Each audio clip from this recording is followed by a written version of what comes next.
Hey, welcome back to Mom's. We're back here at the sewing machine, and this video is going to be about the zigzag stitches that are on your machine. On your dial, these are going to be stitches 2 through 5. Now you see that stitch 5 is all grouped together. That's fine. We'll talk about why in just a second. A zigzag stitch goes from side to side. Now, when would you use one of these? Decorative. Naturally, anytime you wanted to just add a little bit of something to an edge or decorate something, pillow, whatever, you can use these. Some people use them to join two pieces of fabric together, edge to edge, so the zigzag would go in one piece and then in the other. Another time is if you need to mend a hole, if you have a hole in your garment and you just want to sew up the whole thing. I don't usually use the zigzag stitch for any of those things. First, let's just go over the different stitches. Now, this is what the stitches are going to look like. This is stitch number 2 on your dial. You can see it's a narrow stitch. Stitch number 3 is a little bit wider. And stitch number 4 is quite a bit wider. So that's going to be the difference between stitches 2, 3, and 4. Now, stitch number 5, like I said, you can see that it has 3 different sections. This is more of a satin stitch, and this is what it's going to look like. The first 5 is really dense. The stitches are very close together. The middle stitch, it's a little bit further apart, and then the last one is the furthest apart. But the width of the stitch, the distance from side to side, is the same on all of these. Okay? So, on your dial, you're just going to pick the one you want. 2, 3, or 4. Now on this brother, there is no other way to adjust the length and the width of your zigzag stitches. You just get what you get. So, I want to look at stitch number 4. This is the one I use the most often, and I'll show you what I use it for. To gather fabric. What's a gather? Well, a gather is like a ruffle. Like on this apron, you can see where the waistband is slightly gathered. You can see the ruffle here. That's a gather, okay? The way most patterns tell you to do this is they tell you to sew 2, let me see if I can get a better picture of that. They tell you to sew 2 seams like 1/4 of an inch apart, and I'm pretty sure that's a little bit more than 1/4 of an inch. But with a loose tension, just a straight stitch.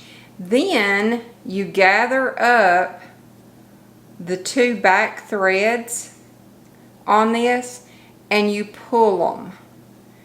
And you have to keep scooching it down, and this is what makes a gather. And you would spread that out evenly along. And if you are trying to gather a big strip of fabric, it's hard to get these spaced evenly, and sometimes it snags up. So this is not an optimal way to gather, although I did it like this for years. Then somebody showed me this neat little zigzag trick. And what you do is have a piece of fabric, put it under here. We're going to pick stitch number 4, and I have my tension at 4. That's the only settings, to adjust there. This is a piece of crochet thread. You can use, I have used kite string, I've used thin yarn, just anything, because you're going to remove this. So, and you're going to put this under your needle. And I try to line it up with that tiny little center dash there. Okay, we're a little bit closer now. I have a piece of fabric and I have marked a line down it. That's what we're going to gather along this line. As far as the machine goes, I have my tension set on 4. And I have my stitch selector guide set on number 4 as well. That's the larger zigzag stitch.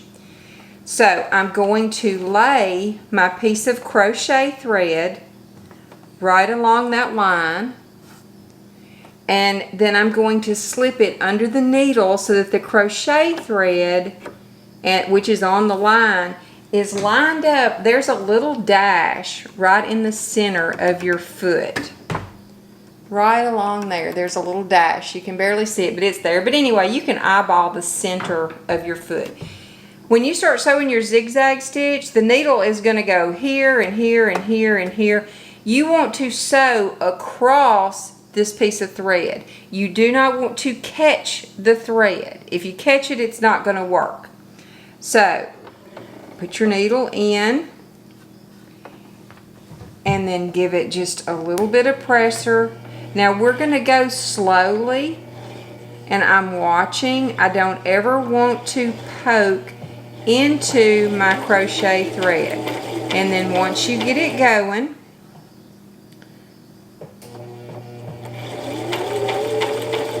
you can move pretty quickly.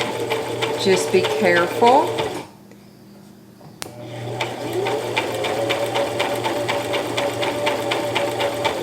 And it does take some practice because you are trying not to catch the thread, and you're also trying to keep the thread, the crochet thread, right on that line. Okay? Now once you get to the end, you're going to pull your needle up, raise your foot, and pull this out. And then you'll cut the thread. Okay, now you're ready to gather, and you're just going to do this by, you put your fingers here, and see when you pull, it's going to gather. Now the problem is this will come out on the other end. All you have to do there is take a straight pin and put it in there, and then you can wrap this thread in a figure 8 just a couple of times around that pin.